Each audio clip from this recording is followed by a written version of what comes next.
Good afternoon, everyone. Good afternoon. Afternoon. Good afternoon. Yeah.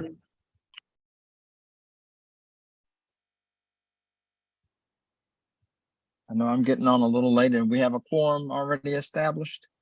Checking on it right now. Okay, all right. Okay, let's see. 1, 2, 3, 4. Yes, sir, you do. We do. Okay, very good. Well, let's go ahead and call this meeting to order. The April 2023 North Carolina Durham County Board of Health meeting to order. We have all hopefully had an opportunity to review the agenda. If there are no additions or corrections, I will entertain a motion to accept the agenda as printed. Motion to accept. Second. All right, it's been moved and properly seconded. Are we ready for our voice vote? Dr. McDougall, Yes. Dr. Ray, Yes. Commissioner Alam, Dr. Jackson, yes, Dr. Miller, Yes. Dr. Brightway, Yes. Dr. Orto. Yes. I apologize, Dr. McDougall, Mr. Brown won't be here tonight. Okay, that's fine. Thank you. Mr. Gregorio Yes. and Dr. Glover. Thank you.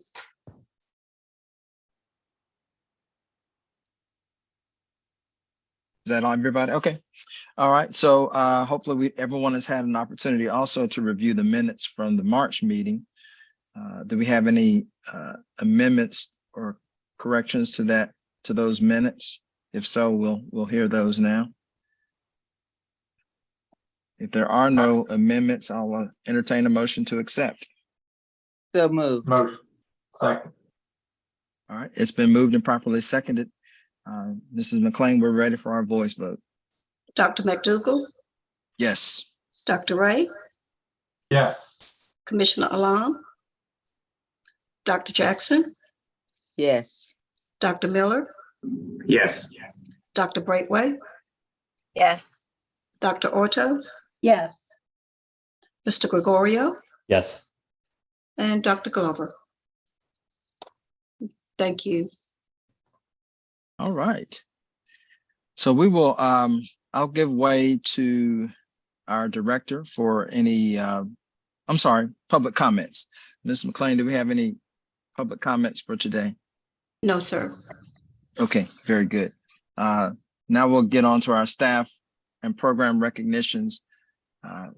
Director, sir, you have the floor for those recognitions. Thank you very much, Mr. Chair, and to this illustrious board, I say good evening. And as always, we're grateful for your dedicated service. Just two things to lift up for you all this evening. I'll be very quick. It is Black Maternal Health Week. And I just want to really lift up the extraordinary work that's being done here at the Department of Public Health under the leadership of our illustrious Director of Nursing, Hattie Wood. We also have Deputy Director Liz Stevens, Deputy Director Christian Patterson, Program Manager Cheryl Scott, and our entire maternal health team. This is an important initiative of the Board of County Commissioners, and public health is heard loud and clear. And as emailed to you all a few weeks ago, we have a very, very special event going on in Guilford County on tomorrow, where we will definitely examine what's going on from a regional perspective in terms of Black maternal health and also infant mortality. That event is scheduled to start at noon on tomorrow and carry on through Saturday toward 5 o'clock. I'd also like to recognize the extraordinary work of our health education and community transformation team under the leadership of Lindsay Bickers-Bach. The name of the game and the key word for the past couple of weeks has been no cost extensions. And what that means is that the great work that we've been doing with Bull City Strong health literacy campaign under the leadership of Lindsay and Jason Smith continues on to next summer in 2024. So we now have an additional $1 million to continue this great work. And we are partnering with our trusted community allies in North Carolina Central and Project Access and Latin 19 and many others. I know they're going to kill me because I'm missing a couple, but Pillar Consulting, I mean, it's a number of them. So this is exciting. I'd also like to let this board know that we also receive a no-cost extension for our Region 5 ARPA workforce development funds. And that's monies that are coming at no cost to the county. And it's allowing us to be able to do some extraordinary training, to be able to allow our staff to not have to plunder their budgets, but these funds are coming from outside of the county. So those are the things that I wanted to lift up. But again, just giving praise to staff for a job well done. Back to you, Mr. Chair. Thank you, Director Jenkins. And we appreciate those recognitions. We'll move on to the administrative presentations, which is the next item on the agenda. The first of those is our proposed budget and fee schedule review approval, and that is Micah Guidon will do that presentation. I hope I pronounced the last name properly. Is it Guidon? It's Gwendon. I'm sorry. It's Gwendon. Gwendon, I'm sorry. Thank That's you, okay. Micah. You're not the first. Yep. Certainly won't be the last. All right. Gwendon, I've got it now. Thank you. Give me 1 second here to get my screen Yes, up. ma'am.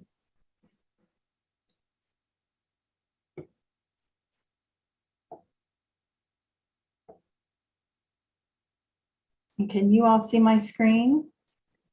Yes, ma'am. Fantastic. Okay. Good evening, board members. I am pleased to be presenting the Department of Public Health's fiscal year 23-24 requested budget. So this evening I have 15 slides to share, and as I've been timing myself, it was about a 25-minute presentation just to give you a little orientation. The slides that I'm going to share are going to touch on the topics that are listed here. We're going to talk about the overview, personnel costs, and then operating costs. We have 12 new spending requests, and we would like to put those forward to you all this evening, and I'm going to share a little bit about each of those. That's actually the bulk of the presentation. And then we will, of course, talk about revenue as well as some fee changes. And then my hope is that we end the evening with an approved budget from you all to put forward to the county commissioners. So I'll jump right in here. On this slide, you'll see our current year approved budget, which is $21.9 million. Our request for fiscal year 23-24 is $27,766,768, which is an increase of $5,809,122. And that's a difference of approximately 27% of an increase. You'll see that about 13% of that is in personnel and 21% is in operating costs. And we do have a decrease in revenue, and we're going to go in the presentation, we're going to go into each of those items and explore them a little bit more thoroughly.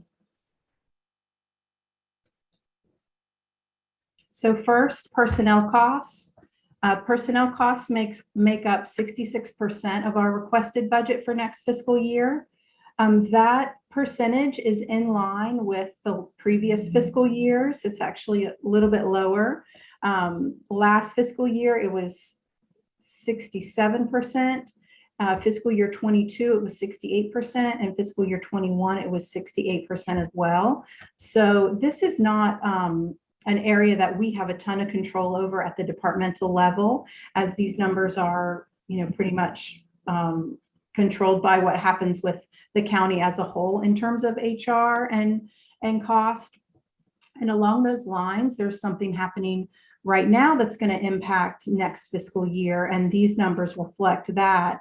And that is the class and comp study that's been happening. What we have been instructed or told from county budget is that each person the county is budgeting for an 8% increase for each person's salary to make the county more in line with competitors and up to, I guess, market rates. And then the subsequent FICA and retirement that follow that 8%. So that's included here. That's a big item for the county as a whole this coming year. So the bottom line on this slide is essentially that we're in line with our request from previous years. And, this is not, these costs aren't, we don't have a ton of control over these costs. Oops. Like a quick little pause, we definitely want to have Commissioner Lum to join us, and we're going to get right back to it. Oh, absolutely. I don't think I'm the host anymore. Okay, here I am. So members of the board, we apologize for the brief pause.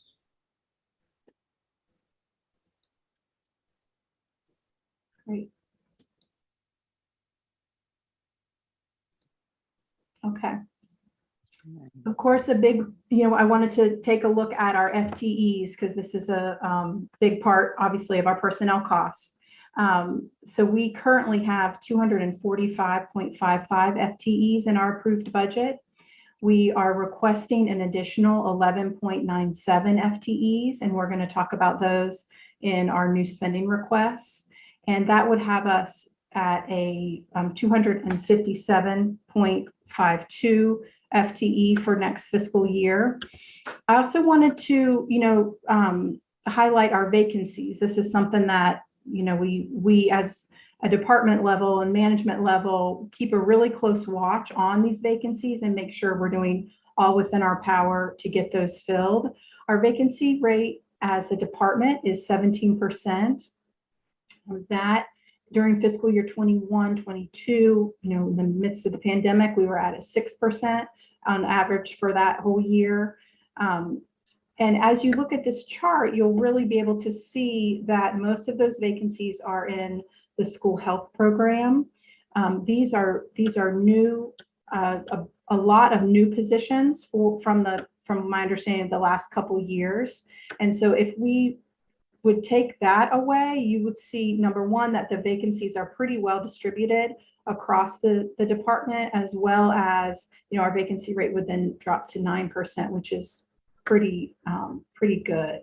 When we received these school health positions, we received a number of them at a time. I think there was maybe 10 last year and 10 the previous year. So, with the nationwide nurse shortage, that those have been particularly difficult to fill. So that's sort of why you see there's so many there.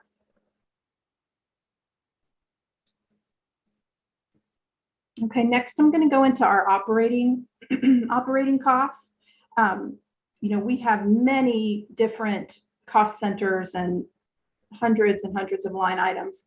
So what we did here is, as we did our budget meetings with each of the divisions, there were many divisions that had minimal changes in operating costs. We realigned to current trends as well as expected trends for next year.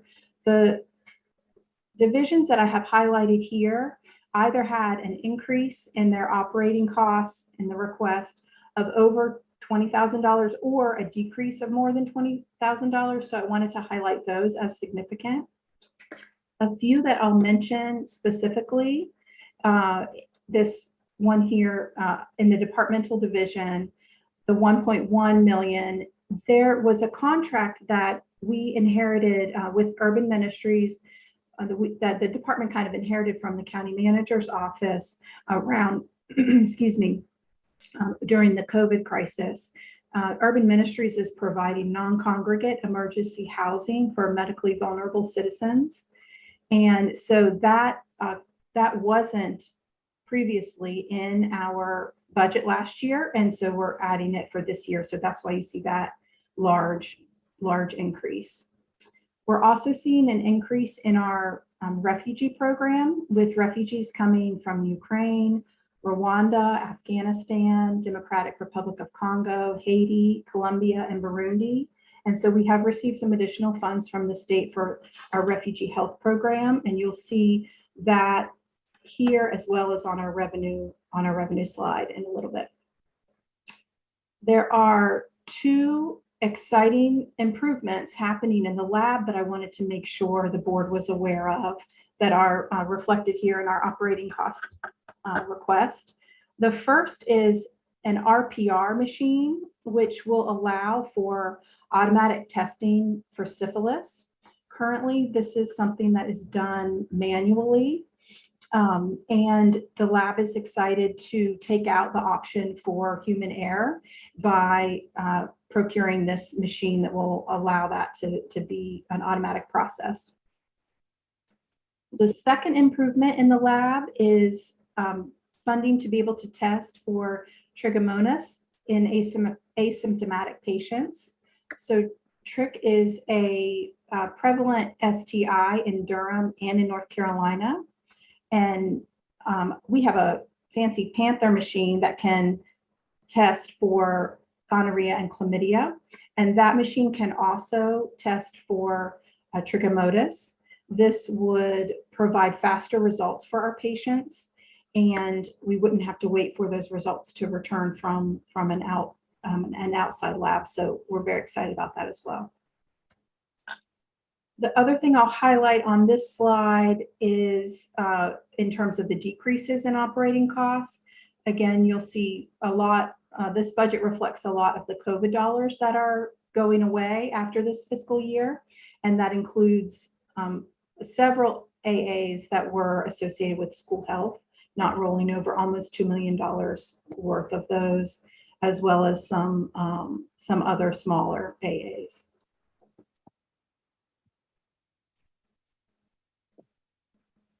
Okay. I will jump into our new spending requests. As I mentioned, we have 12 of these. And so these first two are from our health education division. Request number 1 is for a peer support program, community linkages to care for overdose prevention at a cost of $400,000. This is a program that was developed to connect individuals who are struggling with substance abuse disorder to comprehensive care, acknowledging social determinants of health. These funds will support 3 education specialists, part-time coordination of the program, as well as data analysis and supplies. Request number 2 for $121,357.96 is to hire a harm reduction specialist, also in the health ed division, to develop a strategic action plan for harm reduction and focusing on historically marginalized population in Durham. These funds are for an education specialist, materials, as well as medical supplies.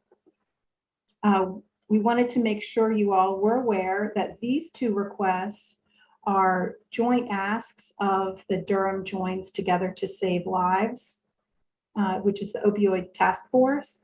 And if the settlement dollars are used for these, it would not be necessary for them to also be in our requested budget. Both of these requests align with the top 6 community identified priorities from the opioid settlement fund survey. The priorities that these 2 align with are recovery support services, recovery housing support, collaborative strategic planning, and early intervention.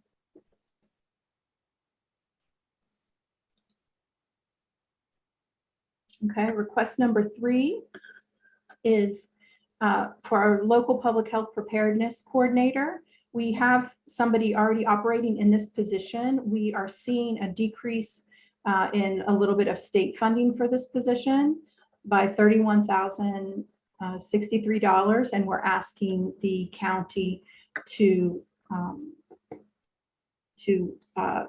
jump in where the state is pulling back a little bit on that funding.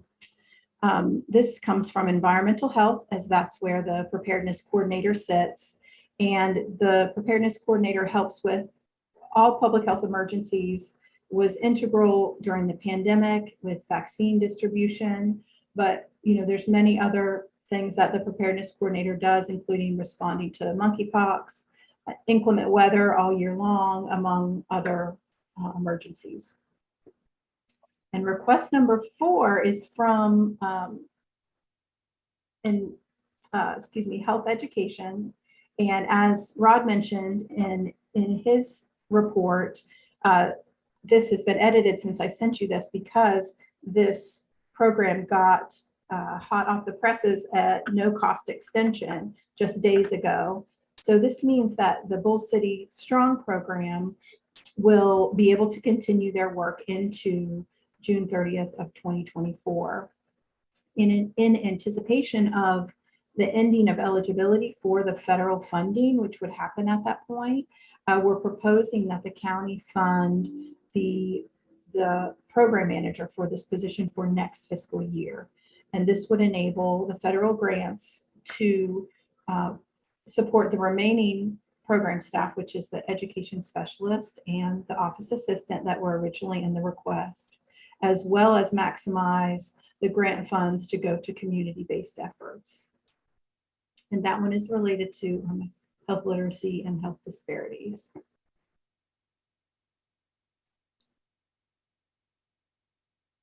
So request number 5 is also from health education. This is a new FTE for a county coordinator support for an equitable community engagement. This part of this $187,000 would go to an ed specialist to support community engagement around the funding priorities that the coordinators currently work with, which are early childhood, adverse childhood experiences, or ACEs, food security, and immigrant and refugee affairs. This position would allow the county coordinators, which there are 4, to collaborate across county departments, apply for additional funding opportunities, and implement strategic plans. Included in this cost is the cost for grants that would be given out to community organizations that would be engaging in this work. So that is salary of this person, as well as about $100,000 in grant funding. Request number 6 is from our nutrition division. And this request leverages what has been a hard to fill community health worker position that's currently in our budget it's currently vacant, but it is in our budget at 0.53 FTEs. And what we're requesting is to turn that position into a full FTE referral coordinator for the NC Care 360 program. That is a statewide platform that uses the no wrong door approach to care. So this full-time caseworker case manager would make sure that people are connected to the services that they need to be through NC Care 360.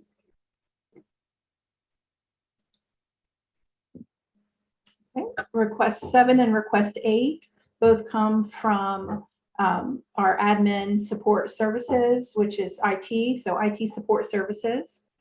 The first one is for a staff development specialist to assist in onboarding and offboarding of new staff. We know that retention rates are tied to onboarding well, and so we want to make sure our new staff and contractors are getting the support they need. And this person will also serve as a liaison between our department and UNC around EPIC and be able to assist deeply with project management and as well as onboarding. Request number 8 is for a technical support specialist, level 1 and 2, and that will be to properly ensure computer operation for the department and all of our contractors. There were 118 contractors last fiscal year. There were 3,800 IT incidents and 8,600 service requests in the last 2 fiscal years. And so this person would be additional support for our IT to be able to ensure that computer operations are running smoothly and that we're properly responding to, that they're properly responding to requests.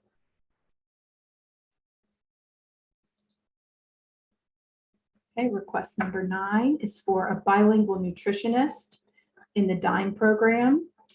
So this comes from our nutrition division. Our 2019 community health assessment, or our CHA, indicated that poor food access was most prevalent in Latinx homes in Durham. So we want to focus on this population in nutrition. Most of the DINE staff are supported by a food and nutrition services grant, so it's not county dollars, but only one member is bilingual. So this position would allow us to better serve the Spanish-speaking population and allow us to align more closely with our priority for racial equity. Request number 10 comes from communicable disease in our medical services area. And this is a request for 2 community health workers to serve in communicable disease to essentially continue a lot of the work that was done during COVID, including reporting outbreaks, implementing control measures when needed, lots of education to different facilities, including congregate living facilities. This is not limited to COVID, however, because we do, of course, have outbreaks of the flu, the norovirus, RSV, monkeypox, etc. So these 2 workers would be dealing with all of those diseases in the community. This request is funded 50% by one of the state AAs that is continuing into the next year, and we're asking the county to support the other 50% of these positions. Okay, last 2. Request number 11 is for a community health assistant in maternal health for 1 FTE at a little over $60,000. This community health assistant would support maternal health by growing the centering pregnancy classes as the primary prenatal care model. This person will provide interpreting as well as coordination assistance. This request aligns with a priority of the Board of County Commissioners for better maternal health outcomes, particularly for Black birthing people. Request number 12 is our favorite because it is at no cost to the county. No, it's not our favorite. They're all our favorites. But this is a grant that our Population Health Division has received. I'll say this is our easiest request.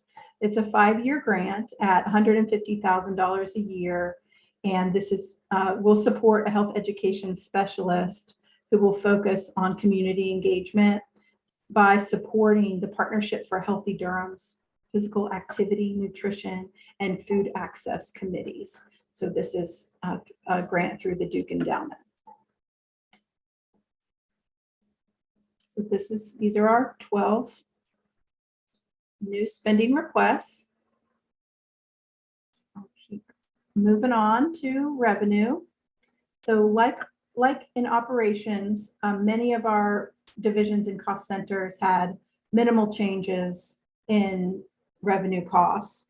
A lot of our funding is kind of stable throughout the years, but we did realign to current and expected trends. And there were a couple of things that were budgeted in 2 places that we noticed. And so we were cleaning that up a little bit, as well as what I have here for you is similar to the operations chart. So these are cost centers where there was either an increase in total revenue of over 20,000 or a decrease of more than 20,000. So I wanted to make sure to highlight these.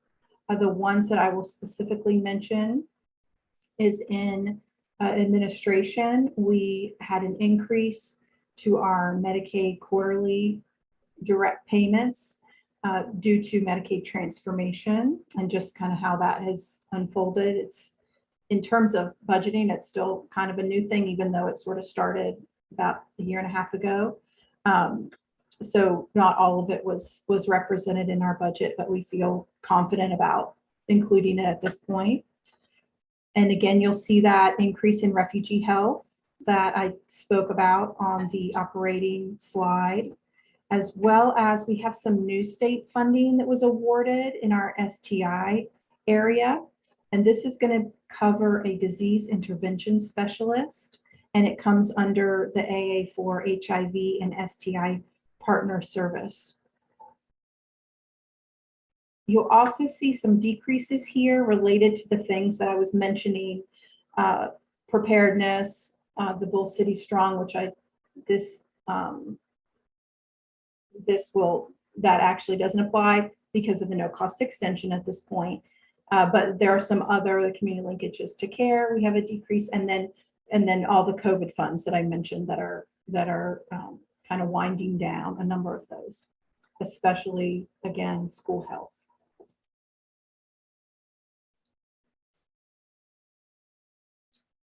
I also wanted, I wanted to really take a moment to speak about the fees this evening. And in the materials that I provided, I listed all the specific fees, but and the changes that we're looking at.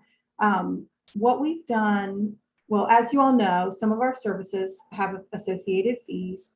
And what we did this year was really go through with a fine-tooth comb our list and make sure all of our lists are lining up and that the fees are in the right place and where they need to be.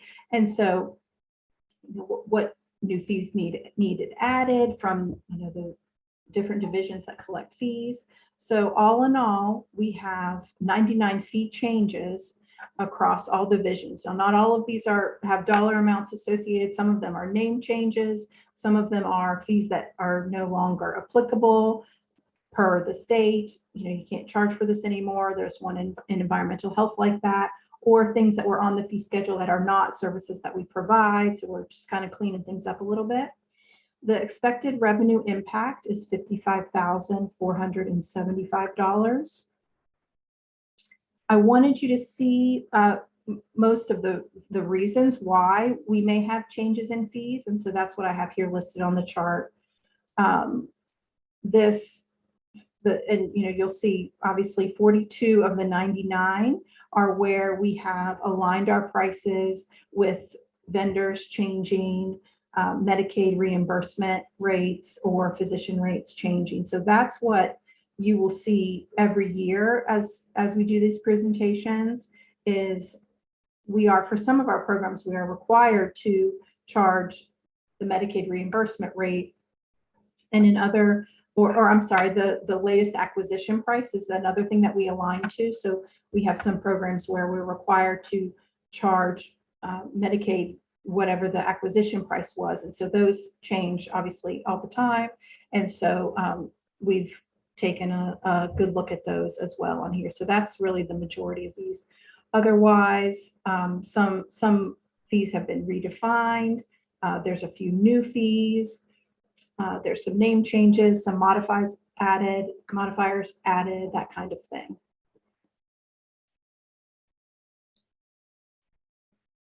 So lastly, I have the summary here for you again. These are the same numbers from the first slide, where you'll see our expenditures and our revenue and our net county cost.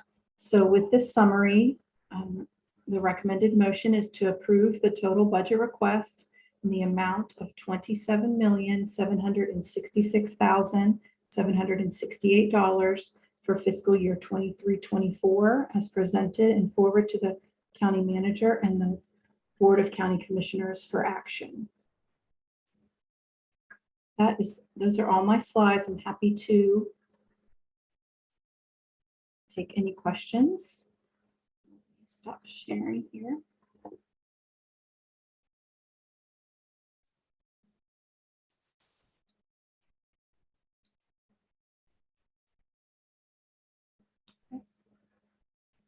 I would just like to say I'm excited about a lot of these asks and excited to support them. Thank you, Commissioner Law. We do see Board Member Anthony Gregorio with a question, Michael. Oh, okay. Oh, awesome. Thank you so much, Director Jenkins. And thank you, Ms. Gwendon, for your wonderful work. I just have a few questions, if you don't mind me just clarifying with you. Do you mind if we could go back to the FTEs, the approved FTEs? Yes. Thank you.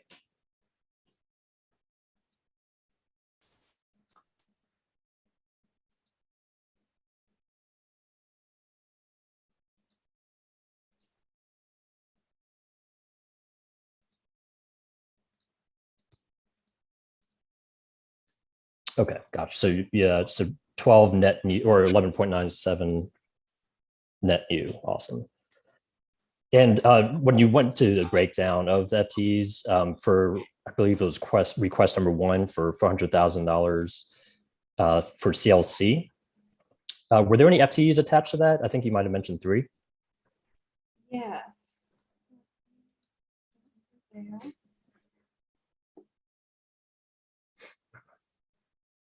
Yes, there are, and Lindsay, are these, I know you're on here, were we contracting for these or were there FTEs on these ones? Yeah, I'm happy to comment. We have been contracting with Recovery Innovations for this work based on the framework they have, both for having patients come into their crisis unit and also for the way that they can provide some more of the behavioral health support. So our proposal is for all 3 of those positions to be contracted through RI. Contracted, gotcha. So these would be contracted FTEs or contracted positions? Correct. Okay, gotcha. So these 3 positions would not be included with the FTE count, right? That's correct. Yeah. Okay, good. All right. I was getting, my numbers are looking different than 12. Okay, good. Yeah, the cost would be all in like a contract services line. Okay, okay. Yeah. Thank you, Good Lindsay. I Thank you for that. thought that was true, but I wanted to make sure I wasn't misspeaking. Awesome. Thank you so much. And so if I'm doing the math correctly, I am getting a total of about 1.2 million for these new budget requests. Would that be a fair amount? Or, you know, of course, I'm happy to have a follow-up afterwards as well. Yeah. I'm just trying to kind of reconcile the personal net new, 1.2 million or so spend for FY24 budgets compared to the difference of 2.6 million from 23 budget to 24 for personnel. For personnel, were you asking specifically, or the whole cost? I suppose the whole cost. I'm trying to see where or how much of the new FTEs would live for that net new difference of the personnel.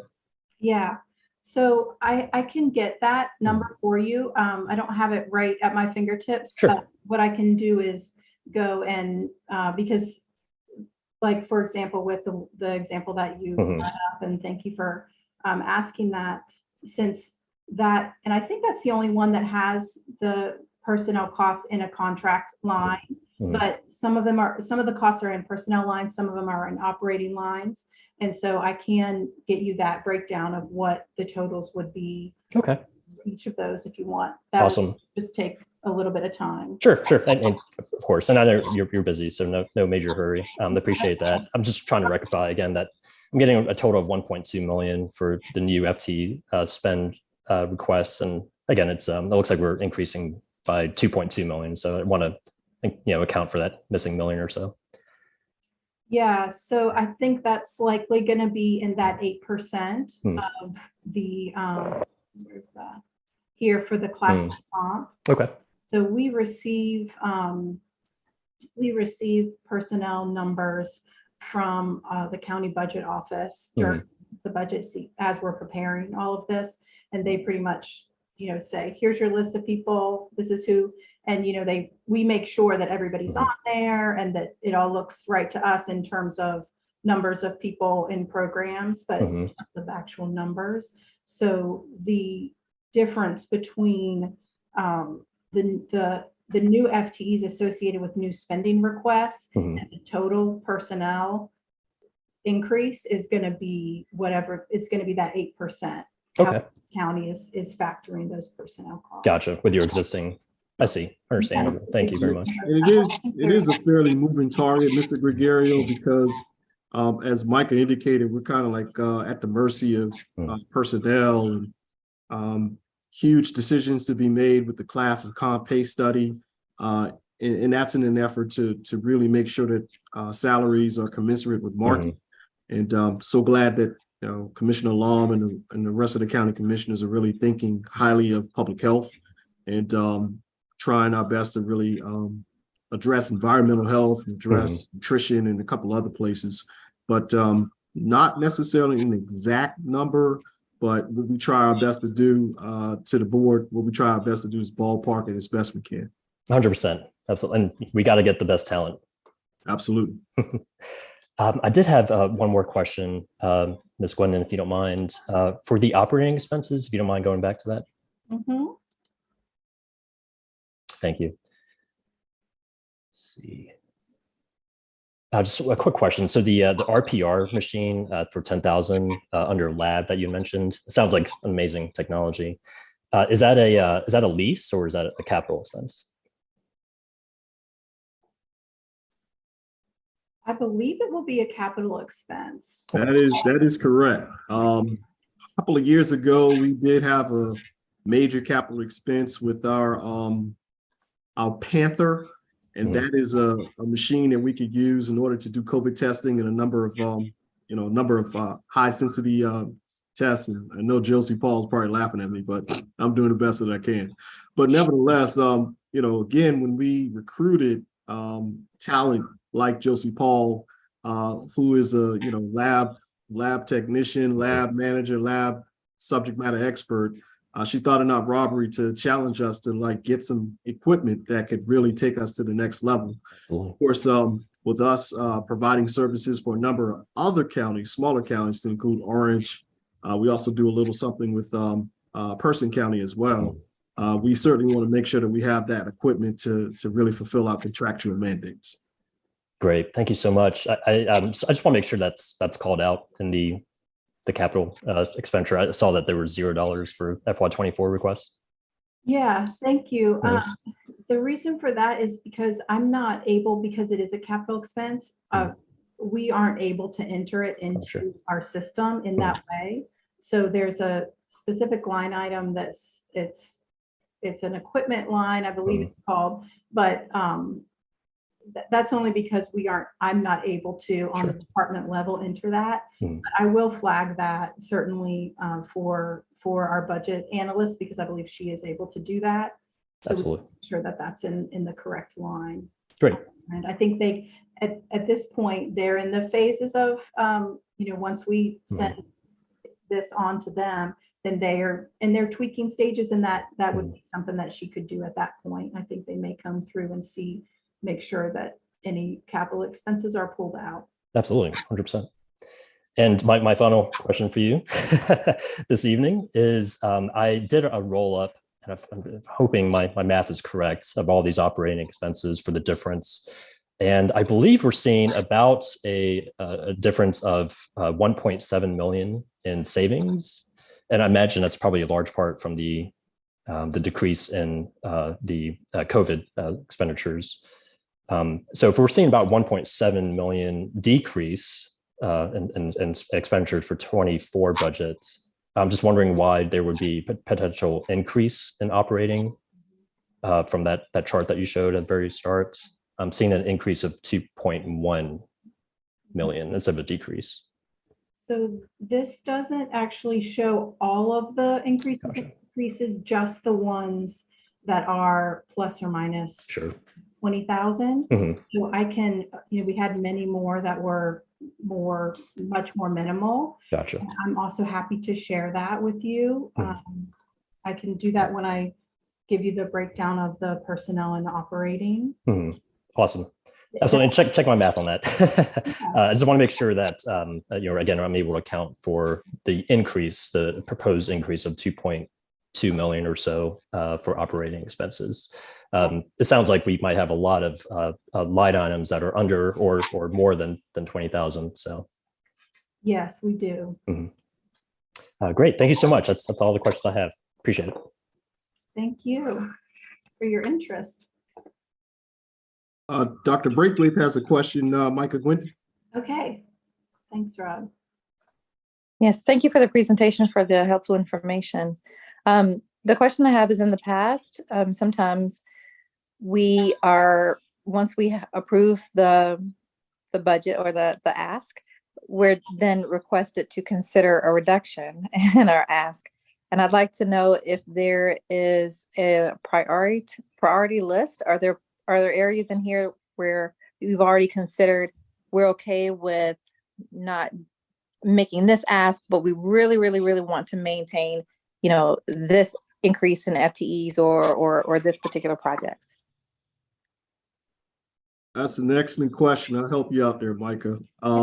When we met with the county manager, myself and Micah, of course we want it all. And I'm greedy. I'll be the first to admit to this board.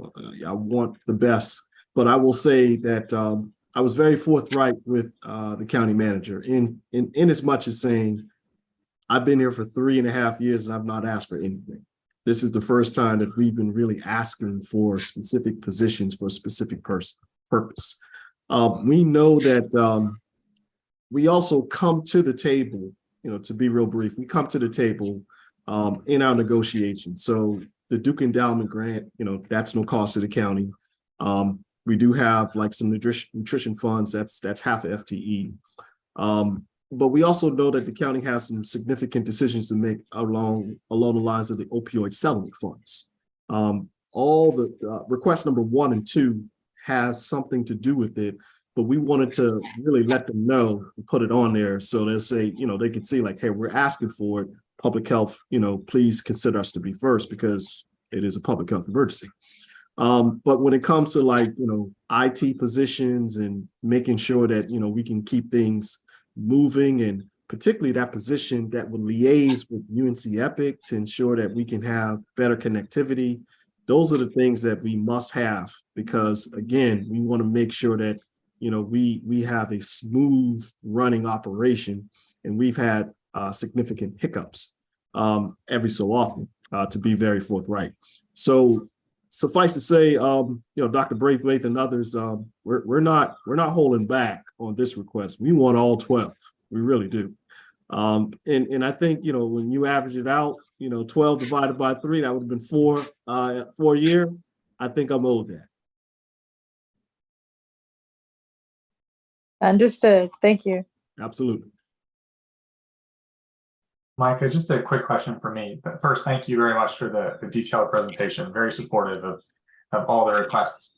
Just with the public health emergency, the federal emergency ending, will there be an operational expense and potential fee and revenue impact if we have to start purchasing some of the supplies, the vaccines, testing, things like that, and then patients choose to come to us for those?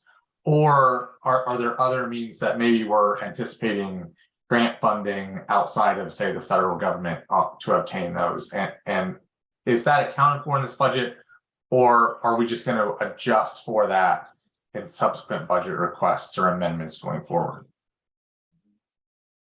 I'll take that one, Micah. Sure.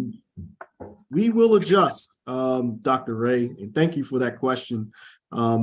It is something that myself and the executive team and talking with Dr. Jinks and Director of Nursing Wood, we have already pondered, and we are most hopeful that there will be some grant funds coming down. One advantage of being an officer of the North Carolina Association of Local Health Directors is I'm privy to the information first. And this is something that the officers of our Association of Health Directors have been really pressing the state Department of Public Health about, because we are in budget season and we need that information. And unfortunately, Dr. Ray, we've not received confirmation. So we will have no other choice but to adjust. And then we talk about the commercialization of COVID vaccines that is scheduled for the fall of 2023. We're hopeful that that's going to bring in some increased revenue. Then, of course, you're talking about Medicaid expansion that is tied to a budget. So I'm the optimist. I think you all know your health director now. I think that it's all going to come together, but getting it together is going to be a significant challenge. But nevertheless, we are beating that drum real loud with the Dr. Susan Katsagas and the Mark Bentons and the Dakota Kinsleys of the world to kind of let them know at the ground level, we need some decisions to be made in order for us to continue to do the great work that we're doing. But I appreciate that question. Yeah, got it. So if I'm understanding you correctly, we're essentially going forward as if we're not necessarily projecting any of those things to happen or trying to predict. We're going forward as the status is today, and we'll adjust once we know exactly what the stance is going to be on each of those issues. Okay. That is correct, sir. Perfect. Thank you very much.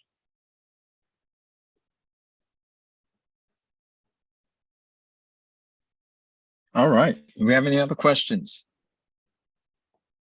Well, I want to thank Mr. Gregorio and Drs. Braithwaite and Ray for your questions, and Ms. Gwendon and Director Jenkins for your candid responses. I believe we had a motion put on the floor by Ms. Gwendon to accept the budget for the fiscal year of 2023-24. It was presented in the amount of $27,766,768. Second. All right, it's been seconded, and we are ready for our voice vote. Ms. McLean. Dr. McDougall, Yes. Dr. Ray, Yes. Commissioner Alon, Yes. Dr. Jackson, Yes. Dr. Miller, Yes. Dr. Braithwaite, Yes. Dr. Orto, Yes. Mr. Gregorio, Yes. and I just received an email from Dr. Glover. He is out of the country. Okay. Thank Thank you. you. All right. Very good. Congratulations. I guess this request, this approval will go forward to the Board of County Commissioners now and hopefully be approved there as well. All right. We're going to move on with our agenda with the vacancy report. Hopefully everyone had an opportunity to at least take a peek at that. It looks pretty consistent with what we've seen in previous presentations or meetings. Any questions or comments? Looks pretty stable. All right. Dr. Jenkins, Mr. Jenkins, did you have any comments that you wanted to make? No, sir. Okay. I would say things are starting to get a little bit better. Although we do have, folks leaving, it's starting to balance out. We're having, a little bit more people coming as opposed to leaving. And we're grateful for that because it was rough a little bit for a while. It was rough. Sure. All right. Thank you. All right. So we'll move on to the NOV report for April 2023. I took a look at this, and I don't think I've ever seen as many compliant systems as we had on the report for this month. So I think that's going quite well. Attorney Wardell, did you want to make any comments regarding the NOV report? Well, I was going to say that we are cooking with gas. We Yes, have sir. been making progress, and in fact, I was in court week before last with my partner in crime, Patrick Eaton, on mediation, and we were able to get a favorable result, I think, for the homeowner as well as for the county to bring that property into compliance. They're working hard. Those folks in environmental health work hard. Now, all the public health employees work hard, no question. Okay, but they're working hard down there in environmental health. So I appreciate the assistance they give me when I do need to file an action And I'm sure it's reciprocal when they have something that they need me to do. So we work well together, and we have been making some headway on that NOV list. So all is good so far. But these things go in waves. So just keep your fingers crossed. So Yes, but sir. it's going good so far. Yeah, definitely looks good. Definitely looks good. Any other comments or questions regarding our NOV report? Just expressing gratitude to Attorney Wardell.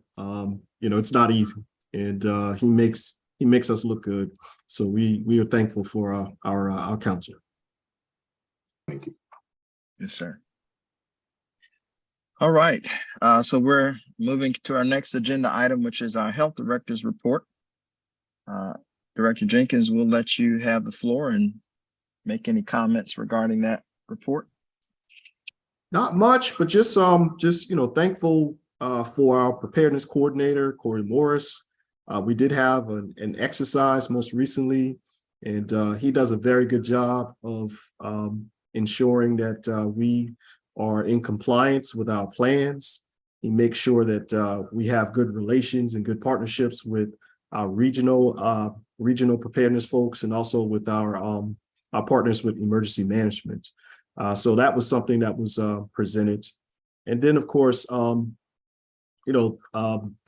launch of the ACEs website. Jess Bosquet is our ACEs coordinator, and she's second to none. She partners with a lot of people in the community. She liaises with the other specialty coordinators, to include refugee, to include early childhood, to include a number of others. So that website is going to drive a lot of traffic, and it's going to produce a lot of knowledge for our community. So again, I want to thank Jess, and I also want to thank, I'd be remiss if I did not thank Dr. Alicia Smith, our communications, and I call her, she's my PIO. I don't know when she sleeps to this board, but she is a one-woman show, and she does a fantastic job. And as we are starting to kind of come out of this like COVID awareness space, it's important for me to give her flowers. I know we're talking about this ACE website, but Dr. Alicia Smith has done a marvelous job of keeping the general public in Durham County aware through websites, through health directive videos, which you guys know how I feel about those videos, but she's really made sure that we were front and center, and all credit goes to her. Very good. Awesome. Awesome. I had one comment and one question, I guess. With my comment, I was looking at the nutrition division report, or that portion of the report, particularly with the Diane Wall calendar. I'd love to come down and maybe pick up one of those calendars and look at some of those food tips and recipes. That sounds interesting to me. Also had a question about the emergency operations plan. On the 28th of March, we had the shelter activation operation full-scale exercise. Now, in the event of an emergency, I'm assuming there will be more than Jordan High School. There'll be other venues that would be implemented. Is that correct? Absolutely. Okay. We just had that one. Location for that particular exercise. Sure. Well done. All of our partners were involved, and again, it was a virtual type situation. However, we remain at a heightened state of readiness, and again, I would put our preparedness coordinator up against anyone in the state. He is committed. We make sure that we are ready, and something were to happen, there's a number of different locations that we would have available for our residents, and that plan that we have is like solid. Very good. Very good. And I guess I did have one other comment. I did get a chance to take a look at the Resilient Durham website. Kudos to the team for putting that website together. I got to learn a little bit about trauma-informed care. And I think it is going to help create some revenue for the county. So very good. Very good. Indeed. All right, any other comments or questions regarding the director's report? All right. So we don't have any committee reports for this meeting. Do we have any old business that anyone would like to bring forward? Okay, if there's no old business, we'll continue on with our new business, particularly with our budget ratification. Director Jenkins will let you have the floor again for that. Thank you again, Mr. Chair. Just one for your consideration. This is a budget ordinance amendment to recognize funds in the amount of $53,723 from the Division of Child and Family Wellbeing, North Carolina Department of Health and Human Services.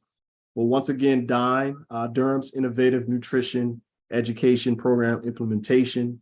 Again, these funds would be used to support a new 0.52 or half-time FTE nutrition specialist position to expand our DINE programming in community settings as approved for staffing for fiscal year 2022-2023.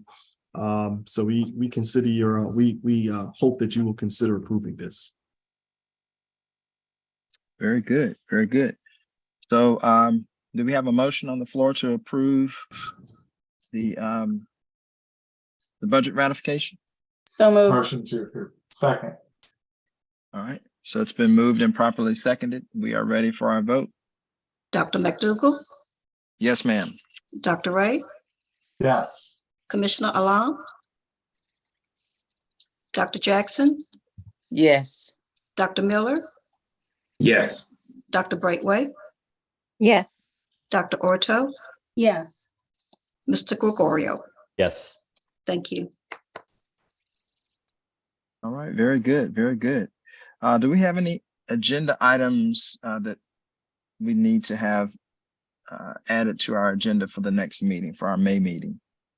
Mr. Chair, just as a reminder, we will have Program Manager Cheryl Scott present to this board her work with the Child Fatality Task Force, Child Protection Task Force. We look forward to her presenting that good information. I am a regular attendee of those meetings, and though can be grim at times, but all praises to Cheryl. She does a fantastic job, and I am more than sure that you will find this information to be quite stimulating. Very good. We'll make sure we have her on the agenda. Thank you, Director Jenkins. Any other items for next month's meeting? Very good. Hearing none, I will entertain a motion to adjourn. Before we make a motion to adjourn, can I bring up a Yes, sir. point? Yes, I please. Go ahead, think sir. Earlier, the motion to accept the budget did not come from a board member, but came from Micah. Is that correct? Yes, it is correct, but if I'm not mistaken, the committee can make a motion and the board can approve it. Is that So correct, Attorney Wardell? That is not correct. You have to have a That is board not member correct. make the Okay, make the actual motion to accept the proposed budget. So you would probably want to just redo that for the record. sure. All right. So I will entertain a motion from a board member to accept the proposed budget for fiscal year 2023-24 in the amount of $27,766,768. So moved. Second. All right, it's been moved and properly seconded. Let's carry that vote out again, Ms. McLean. Dr. McDougall, Yes. Dr. Ray, Yes. Commissioner Alam, Dr. Jackson, Yes. Dr. Miller, Yes. Dr. Brightway, Yes. Dr. Orto, Yes. and Mr. Gregorio. Yes. Thank you. Thank you, Dr. Miller, for catching that. And Attorney Wardell for confirming that we needed to do that over again. Yep. You're welcome. All right. Yes, sir. Thank you. Thank you again. If there are no other issues to attend to, I will accept a motion or entertain a motion to adjourn today. Motion to adjourn. I heard the motion and there we go. There's the second. All right. Oh, We're sorry. ready for the vote. Who did the second? Oh, second. Thank you. Mr. Gregorio. Dr. McDougall, Yes. Dr. Ray, Yes. Commissioner Alam, Dr. Jackson, Yes. Dr. Miller, Yes. Dr. Brightway, Yes. Dr. Orto, Yes. and Mr. Gregorio. Yes. Thank you. All right. Thank you, everyone. Great Thanks, meeting. everybody. Thanks, Dr. McDougall. Thank Good. you, Dr. Jackson. Good to see everyone. Good to see y'all. Thank y'all so much. Thank you. Great. Thank you so much. Thank you. Till next month. Bye. All right. Take care.